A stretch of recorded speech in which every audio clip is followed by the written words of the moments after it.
I'm Peter Sidwell, I'm one of the judges from Britain's Best Bakery. Welcome to my kitchen.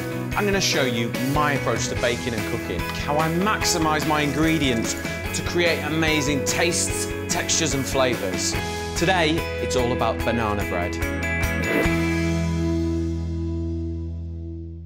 So for this recipe, you need 3 bowls, because we need 3 different elements, and then at the end we'll combine them all together. So the bananas, the star of the show really. These ones are a bit gnarly, kind of past the best a bit. My kids probably won't eat these ones, so it's the perfect recipe for these. Don't use green ones, don't use perfect yellow ones, use the old ones. They've got way more flavour and they'll really cut through the sugar, the eggs, the flour that are in the cake. So, just slice them up. And then we'll add those straight into our first bowl. And then we're going to add some lime zest to these. So the zest gives us fragrance, the juice gives us acidity. And just roll the lime around the grater. And then you end up getting all that wonderful green zest and flavour. There we go, and give it a really good tap. Get all that zest out. There we go. Keep those, we'll need that for something else. Okay, put these bananas to one side. So that's one bowl. Our next bowl. This is where the recipe gets a little bit different. I'm actually going to be using 250 mils of creme fraiche, and we're going to add some bicarb to this, and that's where we'll get lots of air in the cake and it'll be nice and light. So just spoon the tub in. This will give a natural kind of sourness to the cake as well, which is what you want when you're adding lots of sugar and things like that. So we've got some bicarb. This is going to react with the acidity of the creme fraiche and it's going to create air pockets. Give it a good stir, make sure the bicarb completely dissolves in there, and that's it. Leave that for 5 minutes while you get everything else ready. So we'll put that to one side. Okay, so we want some eggs. 2 medium eggs, free range. Just crack those in. Beautiful orange colour on those yolks. We'll get a whisk. We'll just whisk those together. We're not trying to get loads of air in here, we're just trying to beat them up. Okay, now, I've got 275 grams of golden caster sugar, and if you look at that, golden caster sugar gives you more flavour. Way more flavour than white sugar. You could even use a soft brown or a dark brown if you want to. The darker the sugar, the more treacly kind of flavour you're going to get. So 275 grams straight in there.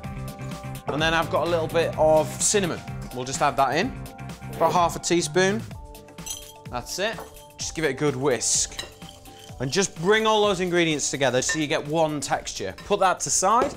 That's all 3 bowls done. So all we need to do is we need to melt a little bit of butter. 100 grams we need.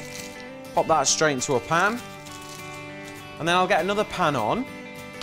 Non-stick frying pan. And I'm going to toast some pumpkin seeds. Give them an amazing crunch and texture.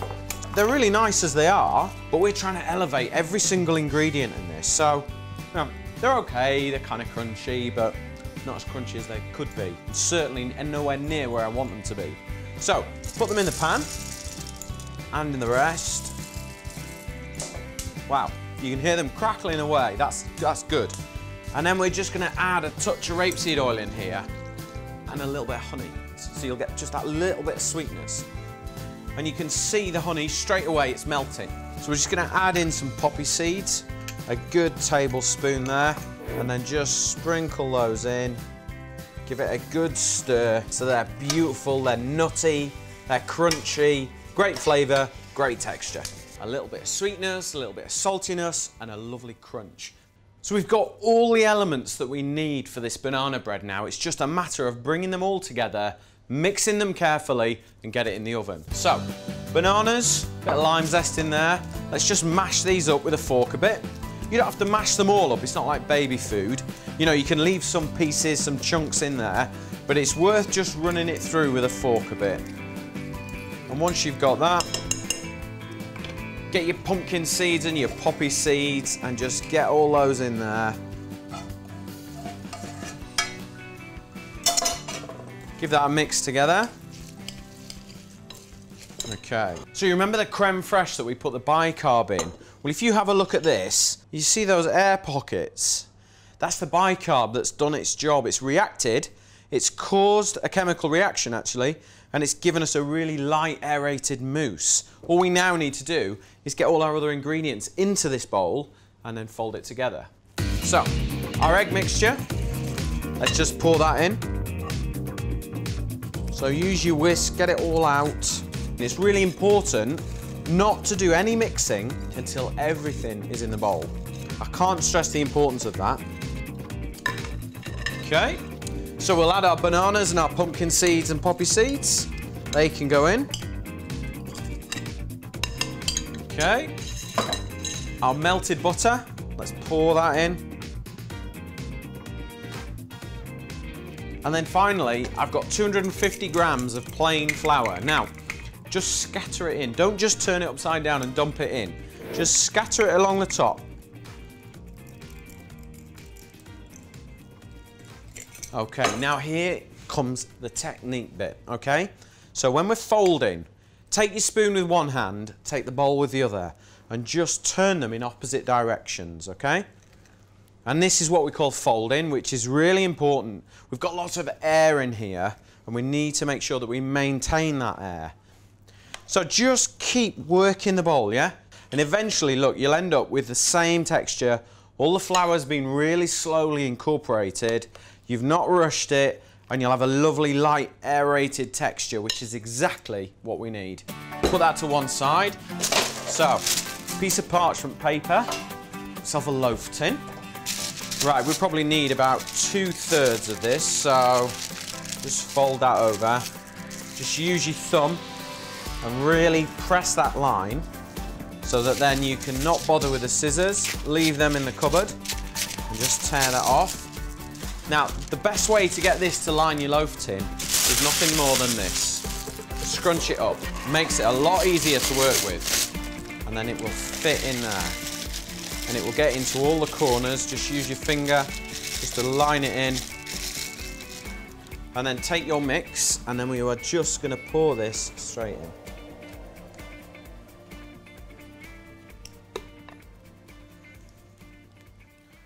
Right, now just before it goes in the oven, just give it a little shake. And a tap. And what that'll do is it'll help all the cake batter just get into all the corners before you put it in the oven. We're going to bake this for an hour, 180 degrees, until it's beautiful and golden and it's firm to the touch.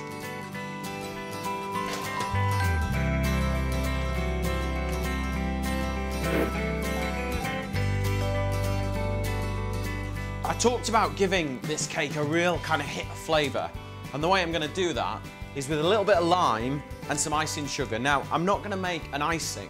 This is just a nice glaze that will just soak into the cake as it's warm and kind of give it a little glisten, but it'll give it a lovely sharp kick of lime flavour. So just cut your limes in half and then squeeze the juice. And if you want more juice, turn them inside out and squeeze again. And then you want 2 tablespoons of icing sugar. All we're trying to do is kind of just take the edge off the acidity of the lime and just create a beautiful tang. Just stir that together. So remember, this is not an icing, it's just a nice little glaze, and that will do the job nicely. It's quite a good thing to do for any cake, really, is, you know, if you're making a beautiful Victoria sponge, just as it comes out of the oven, a nice little brush on there. So, let's have a look at this cake. Right, there we go. So, I've got one of these like metal kebab sticks. If I pop that straight in, just give it like 5 seconds, okay? And then pull it out. You can see, look, completely clean. That means it's cooked. Now, if any cake batter had come back out on there, I'd know it wasn't cooked in the middle. So it's a really good way just to check. And do it in a few places as well, just in case you've got a hot spot in your oven or something and one end of your cake is cooked. But I can see that's clean every time, okay?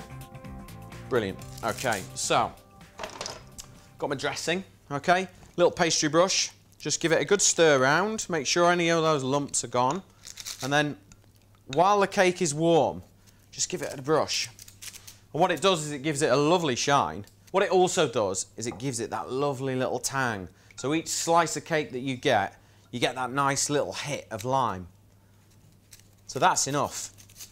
So you can see on the cake here, look, it's got a beautiful glaze to it. The syrup's kind of almost sort of set. It's not an icing, it's just that nice little glaze. So if you just lift it out of its tin, put that to one side, and then you can see, look, it's a beautiful cake, this.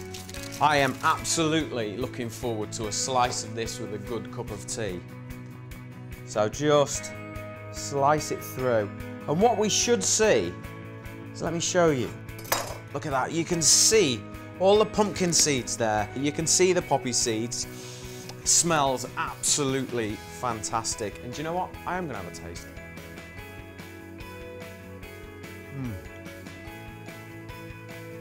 It's got a beautiful texture to it. That lovely banana flavour, but for me, the lime on the top of this cake has absolutely taken this banana bread to the next level, and that is what my cooking and baking is all about.